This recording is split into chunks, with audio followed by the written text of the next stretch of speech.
What is present all the time is the knowledge that you exist.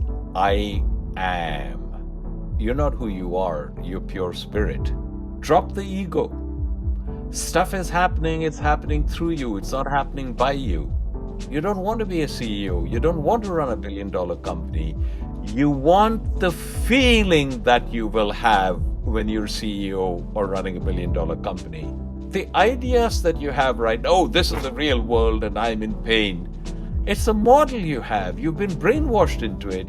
When you look for signs of the friendly universe, Tracy, you will find them everywhere. Hi, friends. So today we are talking to Dr. Rao, who is the founder of the Rao Institute. And Dr. Rao is an elite coach who works specifically with highly successful entrepreneurs and professionals. These are folks who are already mega successful.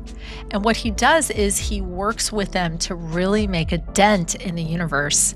He does this through a spiritual journey, and he talks through some of the things that just happen as part of the human condition.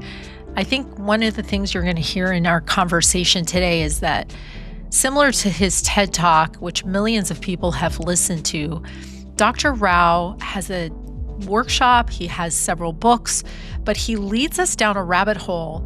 It determines how far you're willing to go as to what you want to adopt and think about as it relates to feeling stuck, frustrated, worried, anxious, and wondering what the heck are we doing here?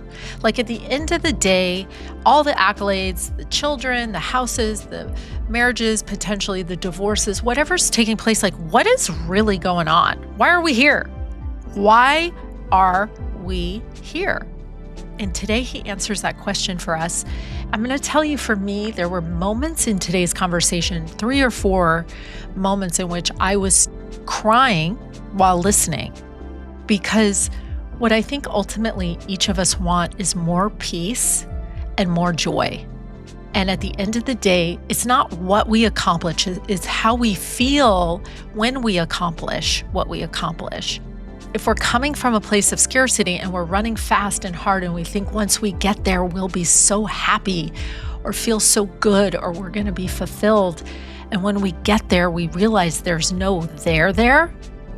And so we fall back on this place of feeling depleted and frustrated and lonely and questioning.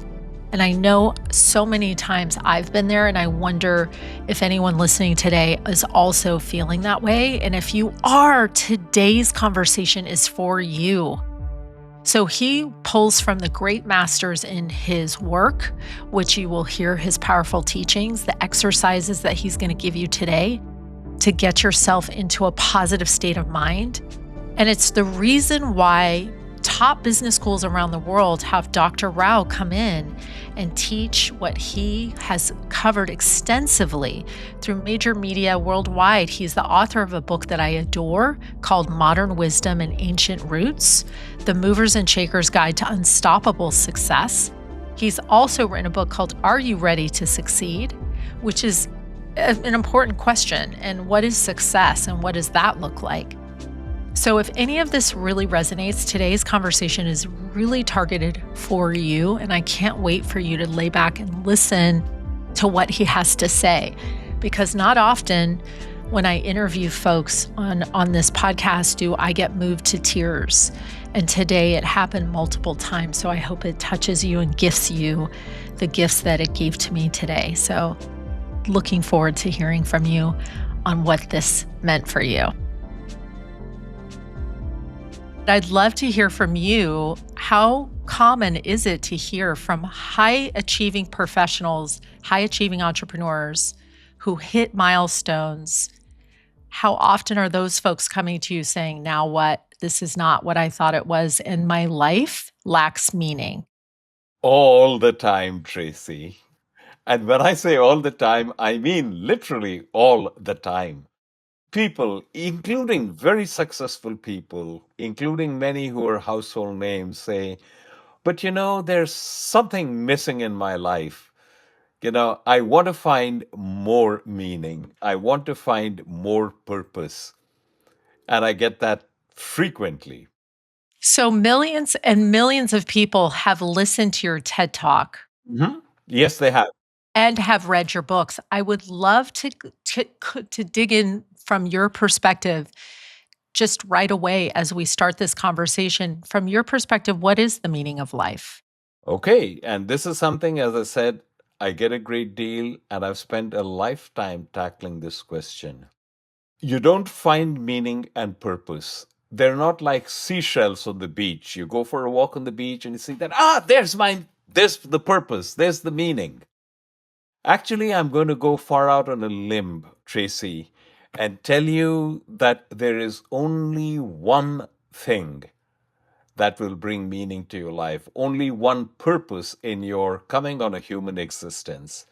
And that is to recognize that you're not who you think you are. You're not this body mind intellect complex that you think you are. Who you really are is pure spirit, pure awareness, masquerading, playing a role in this body mind intellect complex. And the more you recognize that this thing that you think you are is not who you really are, it's the role that you're playing in a cosmic soap opera. And when you can dissociate yourself from that and identify with your real self, which has never been born, will never die, in fact cannot die, then you will have reached the peak. And many wisdom traditions have talked about it, and they all have different names for it. This is Nirvana, this is Satori, this is Brahman, this is Jnana, this is awakening, this is enlightenment. But they're all talking about the same thing. When you can drop this illusion of separateness and merge into that great whole, that is the purpose of life.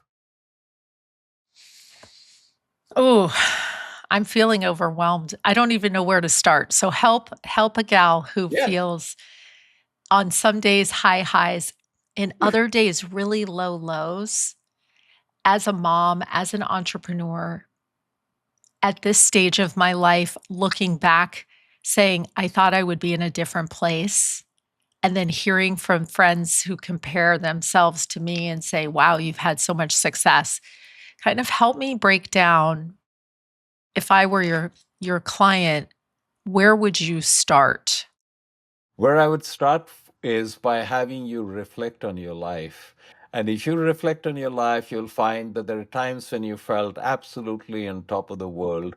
And there were times when you felt miserable. Nobody loves me, nobody knows me, nobody cares for me, and all that I have accomplished is trash. And that's not what really gives me meaning. And you boil down to what do you really want? And this is true of everybody. Most people don't recognize it. People say, I want to be CEO. People say, I want to run a $1 billion company.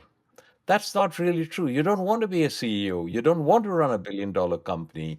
You want the feeling that you will have when you're CEO or running a $1 billion company. And if you dig deeper, even that isn't true. You don't want the feeling you'll have when you're CEO or running a $1 billion company. You want the feeling that you think you will have if you're CEO or running a $1 billion company. And the only way you can think of to get to that feeling is to actually become CEO or run a $1 billion company. So you strive and you struggle and you overcome obstacles and you go through your ups and downs and all the rest of that, because that's the only way we have been taught. But actually, none of that is true. What you're really saying is, I want to be joyful. I want to be happy. I want this happiness to be unconditional. And I want this happiness to last. I don't want it to come and go. I want it to last. And the only way this is going to happen, Tracy, is if you recognize that your true nature is you are spirit. You're not this body mind complex, intellect complex. You're not Tracy. You're not the person who runs podcast. This is the role that you're playing. So, as I tell every one of my clients, and let me explain it to you. Let's assume that I'm coming up with a new production of Death of a Salesman, okay? And I hire you, and you're Willy Loman. And Willy Loman has had good times and bad times. He was very successful, but in bits and pieces, his life is going down. He tries to commit suicide and fails, and he's disintegrating. And you really want to get into that because you want to have a wonderful portrayal. But even as you're getting into the miserable creature that Willy Loman has become, in the back of your mind is the notion, if I do a really good job of portraying Willy Loman, maybe I'll get an Oscar. Hmm. That's why I say the best way to think of your life is do not identify with the character, identify with the actor. If you identify with the actor, you're gold. If you identify with the character, you're screwed. Mm. We're far too busy identifying with the character, and the character goes through ups and downs. The character has successes and failures. The characters has good quote unquote things happen to the character and bad quote unquote things happen. And you live on a sinusoidal curve oscillating between elation and despair. It's a lousy way to live. You have to be beyond all of that, floating serenely on a plateau where you look upon all of this and you're not moved, you're not shaken. That is the kingdom of heaven. And guess what? The kingdom of heaven is in you. You don't have to go any place to accomplish it. You just have to recognize you're already there. All you need to do is enter.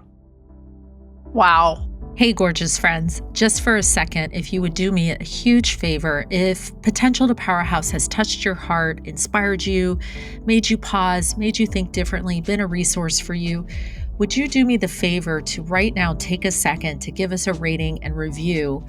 It makes such a difference, and we so appreciate hearing from you. Thank you. High five. Okay, so I have so many questions, and in a way, I don't know about you as the listener, but for me, this is a very comforting thought, Mm-hmm. what you're describing. Yes. It's very, very comforting. Mm-hmm.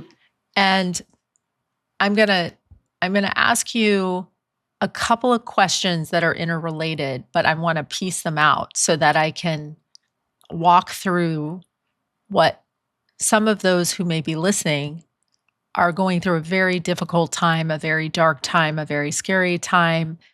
I want to unpack this with you, speaking to those folks who are listening that may be in a place right now where they're really seeking support Mm-hmm. and are maybe afraid to tell their friends and family the struggles that they are facing because many entrepreneurs feel like it's their incumbent upon them to figure it out on their own, Absolutely. Yes, it is. right? And so they hide what Mm-hmm. they face. So I guess my first question to you is how much of what we deal with and who we are in this current lifetime did we come in knowing we were going to have to deal with this, or that we were electing or or saying I'm signing up for Mm-hmm. these lessons? Okay, there are several different philosophical frameworks that deal with this, Tracy, but they're all frameworks. But a good thing for you to recognize is that you're not really the doer. Okay, let me repeat that. You think you're the doer, but you're not the doer. Everything that happens to you has been preordained, and I mean everything. Somebody asked Ramana Maharshi, who's a great Indian sage, he was an enlightened being and also one of the people who's had a profound impact on my life. And they said, Bhagwan, what is preordained? Is it only the major things in life, like who I'm going to marry, what my career is going to be, or even minor things like I'm going to pick up this pen at this instant and put it down at this exact spot?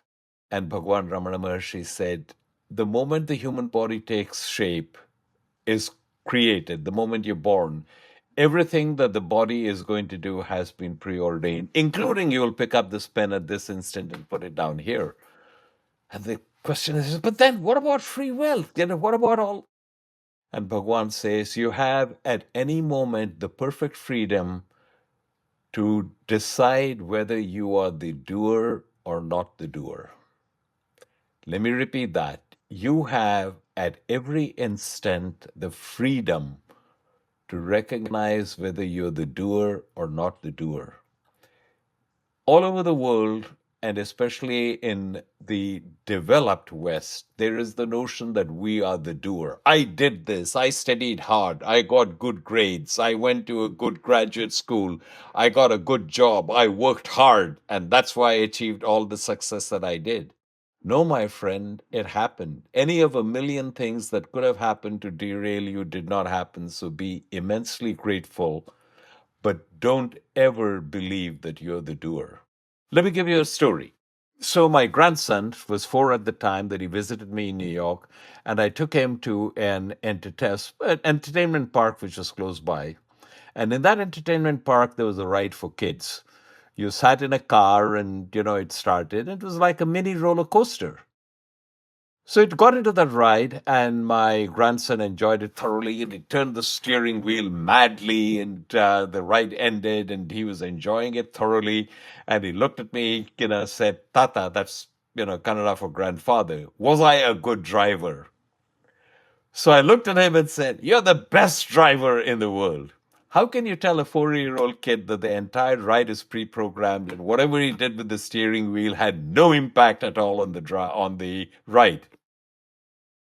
It's exactly like that with us, Tracy. We go around and think we did this. I chose to marry this person. Oh, I made a mistake. I should have married that person instead. I chose to go into this business and oh, that was horrible. I should have done that instead. No, you didn't have a choice. You thought you had a choice, but all of that was going exactly as it was ordained. And a benevolent universe always gives you exactly what you need at each stage of your life. So the notion that you're the doer is a very pernicious one and is responsible for a lot of the recrimination and a lot of the angst in your life. Because every time you think that you are the doer, there is then the question of if I'm the doer, maybe I should be doing this instead, which would be better for me, or that. And that leads you into a whole morass of would have, could have, should have, and all the regrets and all of the angst that is we experience. But if you recognize that whatever happened was precisely what you needed, and a benevolent universe is giving that to you, then all of that drops away. And you simply say, okay, this happened. And this is part of my unfolding in life. And everything that happens is a tool that I will use to awaken. It is a tool that I will use to recognize my true nature, which is that I am pure spirit having a human experience. And whatever I classify as good, whatever I classify as bad, it's simply part of the drama. You're watching a play and horrible things happen in that play. Say you're watching Oliver Twist, and he is not got enough food, and he asks for more, and he gets beaten up for more, and you feel for this poor kid who's being beaten up, but at the same time you're really enjoying the play. That's exactly where you are. You are in a play. It's all a dream. So for those persons who are right now going through tough times, let's assume you go to sleep and you dream. And in your dream, you're being chased by Freddy Krueger. Remember Freddy Krueger from Sure. Nightmare on Elm Street? And he's Of after course. you, and Yeah. he's got fingers like knives, and he's slashing, and you're running away. But he's coming behind you, and you hide. And he looks around, and you can hear the breathing. Can you feel the crescendo of fear? And then he rips the curtain apart, and you try to run, and he jabs at you, and he gets you with the knife, and you have deep scratches as you run. But when he gets you with the knife, there is pain, and the pain is so sharp, you wake up, And then you say, but it was all a dream. But when do you say it was all a dream? You say it was all a dream when you wake up, right? As long as you were in the dream, it was awfully real. In exactly the same way, Tracy, all of the things that you're experiencing right now is exactly like a dream. And when do you realize that you were in a dream? When you wake up. So, to go back to your first question, what is the purpose of life? The purpose of life is to wake up. And that's when you'll recognize what Jesus said when he said, the kingdom of heaven is near, or I and my Father are one. That's exactly what he was talking about. When you shed this illusion that you are a particular body mind intellect complex, and there are other body mind intellect complexes who are trying to frustrate you, who are doing the dirty on you, and you've got to protect yourself, when you drop all of that and recognize that there is only one. There is no Tracy's awareness and Srikumar's awareness. There's only awareness, and you are that. You have always been that. You cannot not be that. And the only thing that's preventing you from realizing it is the thought that you're not there. And getting rid of that illusion, that is the purpose of life. And that's the only purpose of life. And anytime you say, I've had a lot of success and I've got to give back, I've got to help others who are less fortunate, who are the others? There are no others. And when you say, I've got to give back and do that, that's your ego speaking. Drop the ego. Stuff is happening, it's happening through you, it's not happening by you. Lots of people have said, thank you, your course really changed my life. My coaching had a profound transformative effect. Thank you. And, I look at that and acknowledge it gracefully and say thank you. But in reality, what changed their lives is the teachings of the world's great masters. I draw all of my, whatever I do from the teachings of the world's great masters. They understood the human predicament. They came up with solutions that have been tested over millennia. But they use language and examples which are appropriate to the time and geography that they were in, and modern people don't necessarily relate to that. I've simply taken these great exercises, these great concepts, packaged them in ways that make sense to people in the milieus in which I function, top business schools, major corporations, entrepreneurs.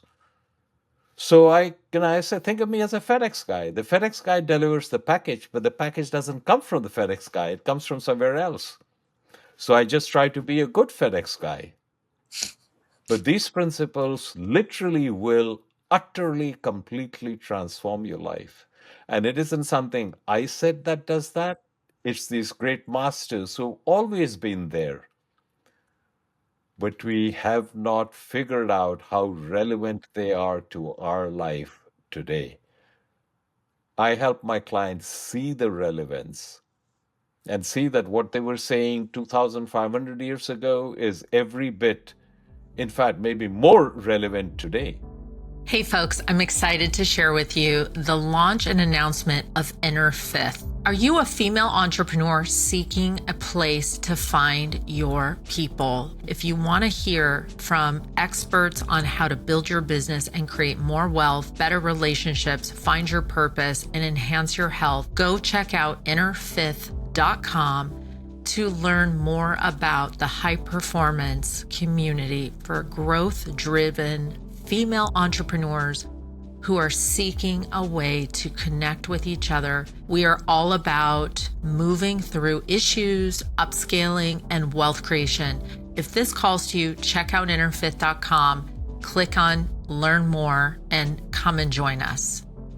When I first met you and I had my first call with you, I had such a sense of peace and connection to you. And I think everything you just said is so important that if you're listening to this right now, pause and rewind and re-listen to this again, this section, because so much of the suffering and the pain of being an entrepreneur and having disappointments, or maybe just being a human being and having disappointments, or meeting yourself in places that you yourself are disappointed in your own outcome, how you show up, and thinking about this idea of regret and this idea of ego help us understand how we can sift through some of our thoughts Mhm. and what's coming up. Give us a tool or a technique that you would recommend to a client of yours who's trying to overhear and listen to their self-talk and decide what is coming up here and what is ego and how do I get aligned into my purpose again? There is a very powerful technique called deep reflection. And in deep reflection, you take a thought and you not only examine it, but you also examine the implications of that thought. For example, one of the things I said is, you're not who you are, you're pure spirit. Now, bear with me, okay? You notice if someone were to ask you, you meet someone at a cocktail party and they say, oh, who are you? What do you do? You say, well, I'm Tracy. I run a podcast. I sold a business. I help, entrepreneurs, etc., etc., etc., right? You're lying. You're lying by omission. You don't tell the person, well, some of the time I'm Tracy and I run a broadcaster, and some of the time I am being chased by Freddy Krueger, and some of the time, it all vanishes and there's nothing. There's a big blank, if you will. That's your own personal direct experience, right? Yes. Now, let's define real as that which always is. Got it? Mhm. What is real is that which always is. So if you accept that definition of real, then Tracy isn't real because Tracy comes and goes. Some of the time, there's no Tracy, there's simply someone being chased by Freddy Krueger. And then that disappears, and there is nothing, there's a blank. But Tracy, there is something that is present when there is the blank. There is something that's present when you're being chased by Freddy Krueger. There's something that's present when you're being Tracy Holland. And what is present all the time is the knowledge that you exist. I am. When you wake up from deep sleep, do you have to ask anyone, hey, did I exist? No, you know you exist. And not only do you exist, but you loved it. Do you know anyone who doesn't want to have a good night's sleep? No one. But when you had a good night's sleep, where was Tracy? Where was your body? Where was your, uh, your aging self? Where were your husband, your children? Where was the world? Gone. That's what is meant by the fact that's not who you really are. This is all stuff that comes and goes as if it were a screen. Let's assume you see a movie, okay? You see The Towering Inferno. Have you seen The Towering Inferno, by the way? Sure. Yes. Long time ago, it was a wonderful disaster film, one of the first disaster films, actually. And in it, the upper floor of a skyscraper is on fire, and the flames are so hot they melt the steel beams. And then that's replaced by a second movie, and this is Waterworld. And in Waterworld, all the polar ice caps are melted, and there's water everywhere. There's hardly any land, and the protagonist is going around on a boat trying to find some land, and that movie ends. And you go to the screen, and the screen is not burnt or hot, and the screen is not wet. The screen is exactly as it's always been. But neither Waterworld nor the Towering Inferno would have been possible without the screen. Identify with the screen, the thing that is unchanging. That is your true nature. We're too busy identifying with the shadows that are portrayed on the screen, which is the towering inferno and the water world. Identify with the screen. That's who you really are. You're the self on which all of this is playing out. That is the kingdom of heaven. And it is only when you get there that you recognize there are no others, there is only one. And that's when you will have the complete cessation of all sorrow. That is the peace which passeth understanding. Realizing that is the sole purpose of life. And the only way you're going to get that, Tracy, is by constantly reflecting upon it. Hmm. We have the misconception that, oh, I have too much trouble in my life, too much stress, too much tension, and I have to do something about it. So I'm going to meditate. I'm going to get up in the morning and meditate for 10 minutes or maybe half hour, or maybe I'll meditate twice a day, or maybe I'll go on a Vipassana retreat. I'm not knocking any of those, but it ain't going to work. It's not going to work because over decades, imagine a tremendous flywheel which has been spinning at a very high rate. And every time you pass the flywheel, you flick it in the direction of motion. Over decades, can you think of how much momentum that flywheel has? A lot. That's your mind, Tracy. And to think that you're going to have any impact on it with a little meditation here and a retreat there, it's not going to happen. The only way you're going to make an impact on that is if your entire life becomes a meditation. Let me repeat that. If your entire life is a meditation, then and only then are you going to be able to start slowing down that flywheel, which is your out of control mind. So, in deep reflection, what happens is you start thinking about these things until they become real to you, until you're embedded. So, it's not an intellectual concept you picked up, but this is the reality that you're embedded in. And it's only when you can do that over a period of time that you'll find that things go. Like I just received a testimonial from one of my clients. He made an investment which turned sour. He's talking a very substantial sum of money. And he said, before the coaching, I would have, gone hysterical, gone bananas. And now I can look upon it and yeah, I regret it, but I'm not off my keel. Right. And it wouldn't have happened if I hadn't been thinking about the things that you went over with me. Because the ideas that you have, right? Oh, this is the real world and I'm in pain. It's a model you have. You've been brainwashed into it, you've been programmed into it. And what I do in my coaching is I give you things. I don't deprogram you, you deprogram yourself. But I give you the tools that you can use to deprogram yourself. And as you do that, you'll realize that so much of what you believed, so much of what you think is true, simply isn't so.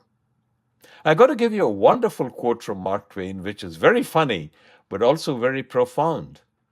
Mark Twain said, "It isn't the things we don't know that hurt us, it's the things we know that ain't so." Hmm. It's so true. It's not the things we don't know that hurt us, it's the things we know that ain't so that hurt us.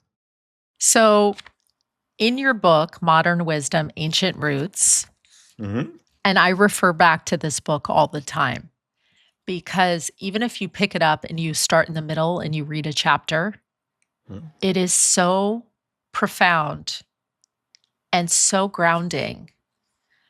One of the chapters that I think I would love to touch on for those listening is your chapter 13, which you named The Terrible Mistake You Make Every Day. Hmm. And what you talk about in here is your internal voice Yes.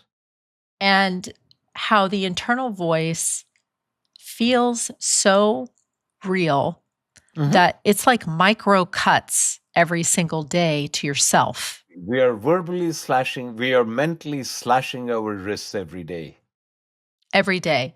And for someone listening today who says, gosh, I actually really feel that today, and I want to stop doing Mhm, that to myself, mhm. which I would highly recommend picking up this book and starting it today via Audible and then getting the actual physical book because I'm a big believer that it's easier to integrate something you're learning when you read it and your eyes move left to right on a page as well as listen to it. Absolutely. And Tracy, if I may, there's another reason you should get the book because books have an energy of their own. And if you get the book and have it lying around, sometime you might pick it up and read a random paragraph, or just seeing the book will give you a jolt of energy because books do carry energy. And it just so happens that I read this book while I was in Japan this summer.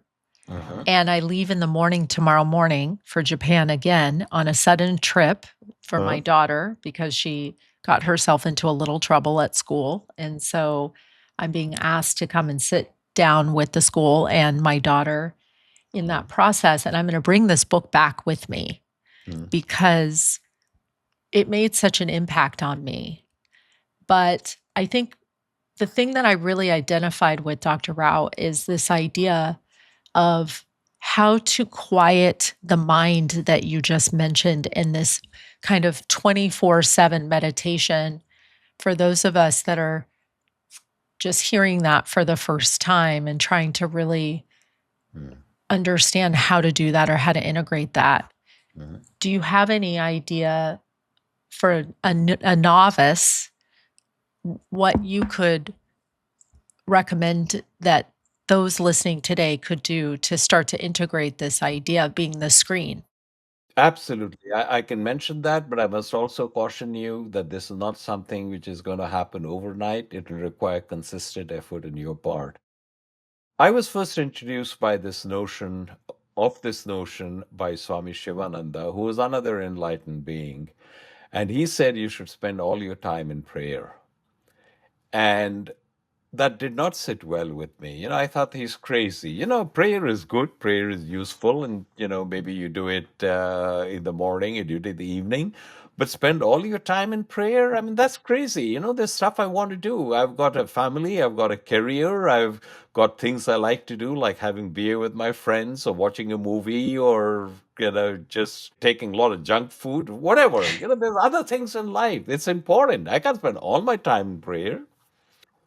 But then I found out I was wrong. You can and should spend all your time in prayer. And how you do this didn't become clear to me until I read another great classic called The Way of a Pilgrim. When he talks about there is do the Jesus prayer all the time. No matter what you're doing, eating, drinking, sleeping, carrying on your business, in the back of your mind, always have the Jesus prayer going on.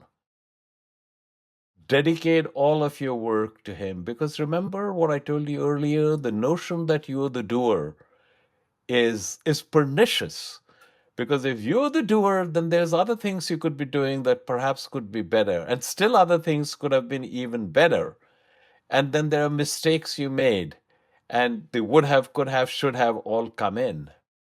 So I tell all my coaching clients the same, and I have clients from every major wisdom tradition. I have Catholics, I have Protestants, I have Muslims, I have Hindus, I have Sikhs, I have Buddhists, and I always tell them the same thing. Sometimes I change the person that I recommend based on their upbringing. For some, I say Allah did it. For some, I say Jesus did it. For some, I say Krishna did it. But apart from that, it's exactly the same. So your life is not your life. Jesus is driving the chariot. He is doing it. All you're doing is you're being an instrument. And the undercurrent of that has always been there in the teachings if you've been ready to hear it. What did Saul of Tarsus say when he became St. Paul? I live, yet not I. Christ liveth in me. I am not doing it. It is being done through me. And the moment you accept that it's being done through me, the ego drops away. One of the things I run into very frequently, particularly with entrepreneurs who like to think of themselves as more enlightened, is, God has been so good to me and I've been so fortunate and I have to give back. I'm going to help those who are less mourned. That's just your ego talking about. No, you're not doing anything. Get hold of yourself, recognize your nature, and then perhaps what you do would be helpful. But in the meantime, if you feel called upon to help, recognize that that is a divine urge that has been put into you and honor it. But Jesus is doing the work. You're just the instrument through which he chooses to do the work. So be immensely grateful that you are the instrument, but don't ever think that you're doing it. I'm giving back. No, that's your ego speaking. Hmm. Let it happen and be grateful that you're being chosen as the instrument.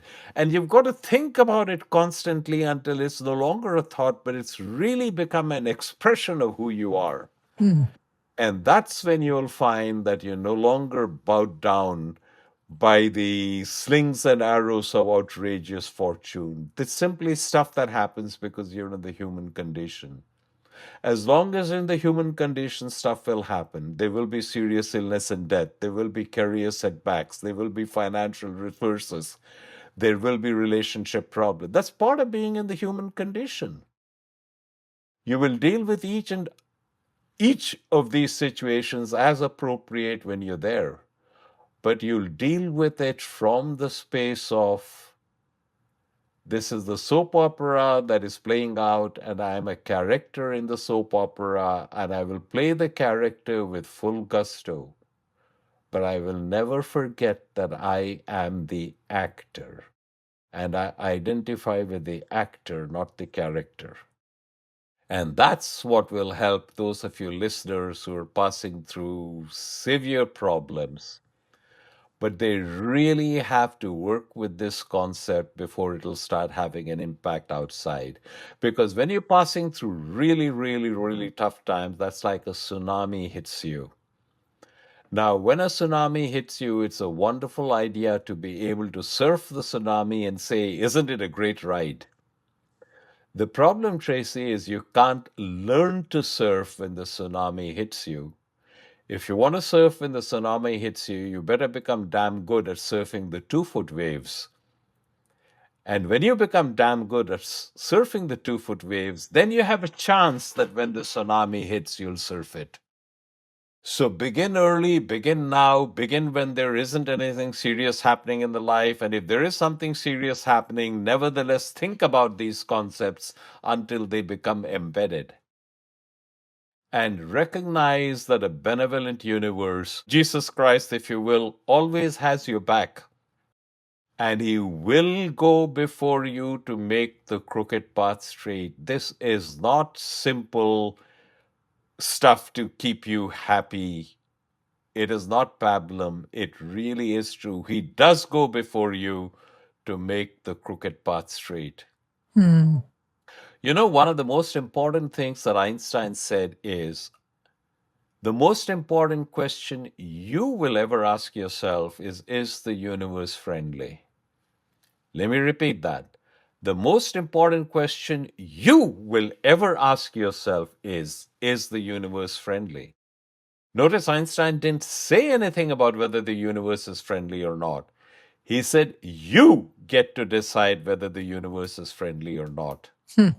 The vast, overwhelming majority of us believe the universe is neither friendly nor unfriendly, it's indifferent. The universe doesn't know I exist and couldn't care less. Here I am going around doing my thing. There's the universe going around doing its thing.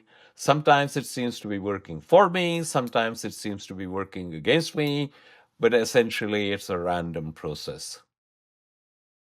What if that wasn't true? What if the universe was aware that you existed?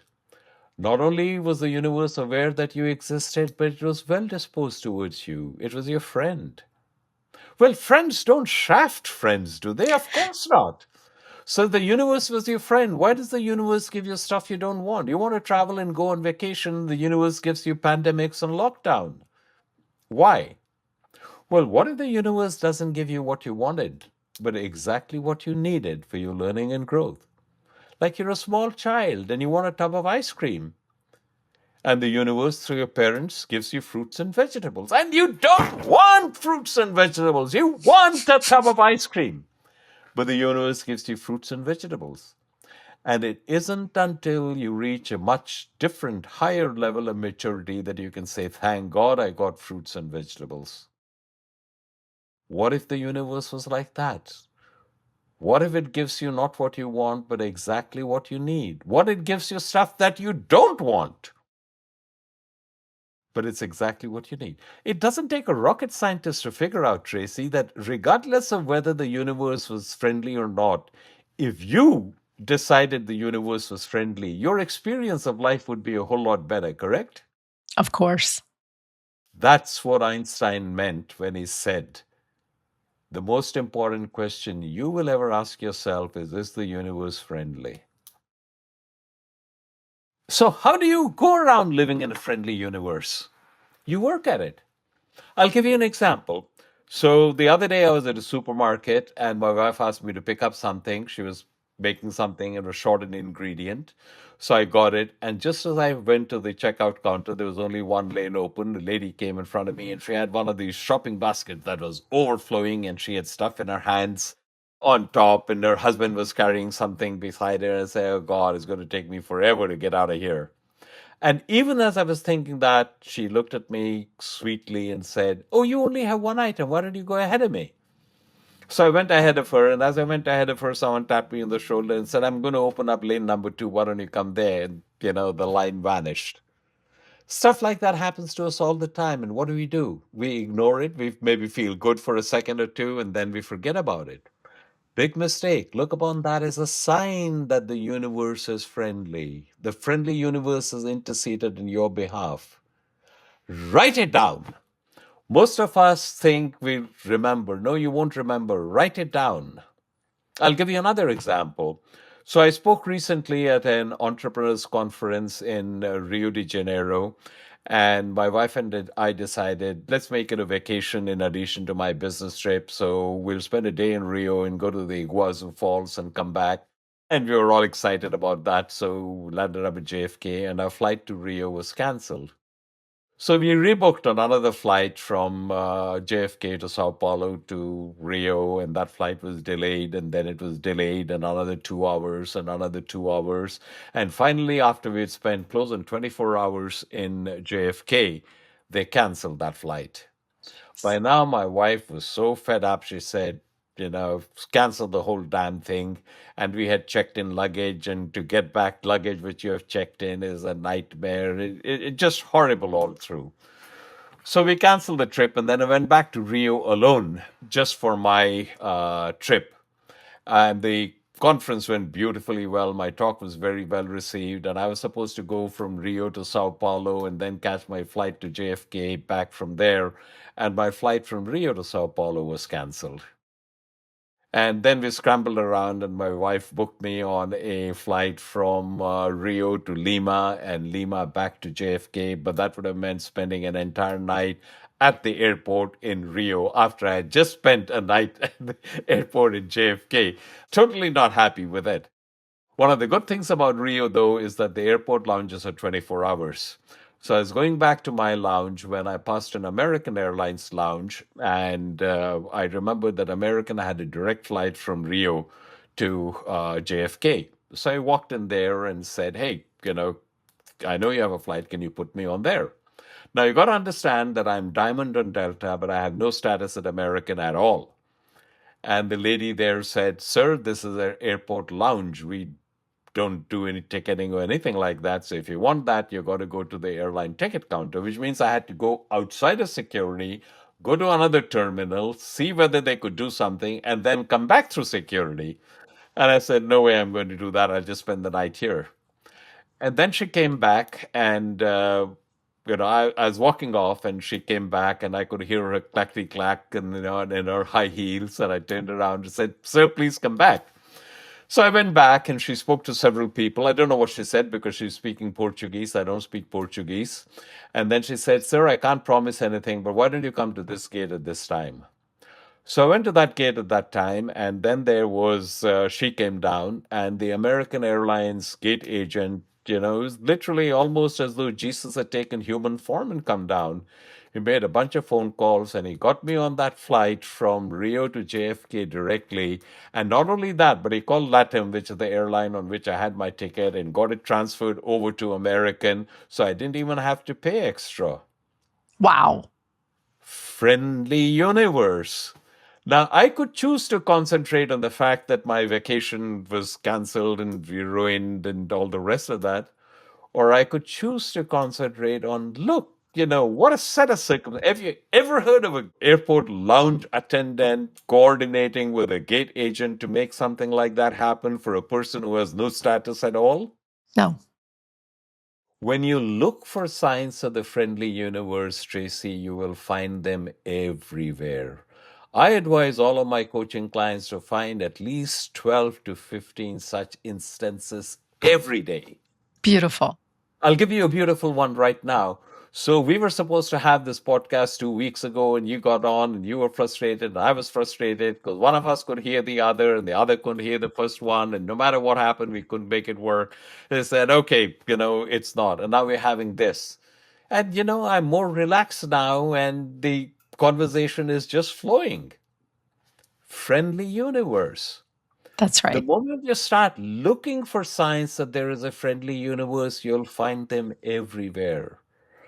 So if you keep a notebook, as I advise all my coaching clients to do, and you start making notes on that, within a period of 2 or 3 weeks, you'll find 50, 60, 80 examples of friendly universe. And when you look at that, you reach an internal tipping point. And in that internal tipping point, you say, if there are so many instances that the universe is friendly, is it possible? Is it just barely possible that perhaps it is a friendly universe after all? And that's when you tip over and you start living in a friendly universe, and your entire experience of life changes. That's why Einstein said the most important question you will ask yourself is Is the universe friendly? And Beautiful. if you're in a friendly universe, you'll find that, stuff happens. But, you simply deal with it because the universe is only giving you what you need for your good. And as you do that, you become closer to the state that, is called the kingdom of heaven, awakening, enlightenment, Sakshatkara, Brahman. There's so many names for it, but it's all a recognition that there is only one. You're impacted by the universe, you are impacting the universe, and eventually you will recognize that there is only one. There is no you, there is no me. Anytime there is a you and there is me, there is strife, there is conflict, there is imposition of will. But when there is only one, then what happens? Dr. Rao, if someone is listening, and I could talk to you all day, and part of it is because it just is such a breath of fresh air, and it also helps pull me out of all the minutia and helps me pull out and look from an observer and look into my life and recognize where I'm efforting way too much. I'm Mhm. striving too much. I'm coming from a place of pushing, which feels constricting. And so if someone else who's listening to this says, I feel that way and I'd like to work with him, how do you recommend people reach you or find out more about what you're doing? Send me an email. They can browse my website, and there's a ton of information on that. And they can simply email me if they want to work with me. And my email is very simple. It's my name, Srikumar.Rao at the Rao Institute.com. Srikumar.Rao at the Rao Institute.com. This is very powerful, Tracy, and you tell me whether you find it powerful or not. And let me give you the background, okay? The background is there was this Westerner who was on a spiritual quest and he landed up in China and he stayed in many monasteries and holy places and met very remarkable people.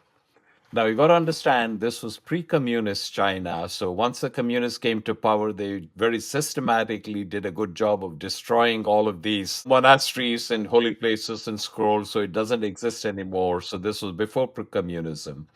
So, what happened in a particular monastery is he stayed for several weeks and he became very close to one of the young priests, one of the acolytes in that. And they formed a very close relationship. And then, when the time came to leave, they were both very sorry. So, here is how the author describes that parting, okay? I tried with indifferent success to follow his parting advice to me. Do not grieve, elder brother. We shall miss each other, but let it not be too much. As the preceptor said yesterday, you and I and all beings are animated by the one spirit. No parting and no meeting ever really take place. When we rejoice at a meeting or grieve at a parting, we are allowing false understanding to take the place of truth. Wherever you go in this life and in lives to come, I shall be with you. The light which shines deep, deep within your own heart is my light, the light of all. And when at last we have gained the object of our great search, even apparent differences and divisions will melt away. You and I will know ourselves for the one that we have never ceased to be. Did you find that powerful, Tracy? So powerful. That is the whole point. And of course, what frequently happens is people say, where did that come from?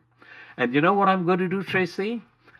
I'm not going to tell you, but if anyone is interested in knowing where that came from, they can shoot me an email. I love it. Dr. Rao, thank you so much for sharing your Thank you, time Tracy. and I'll tell you when I've had such fun in an interview. I really appreciate it. And you've brought a lot of joy and light into today. Thank you. Thank you.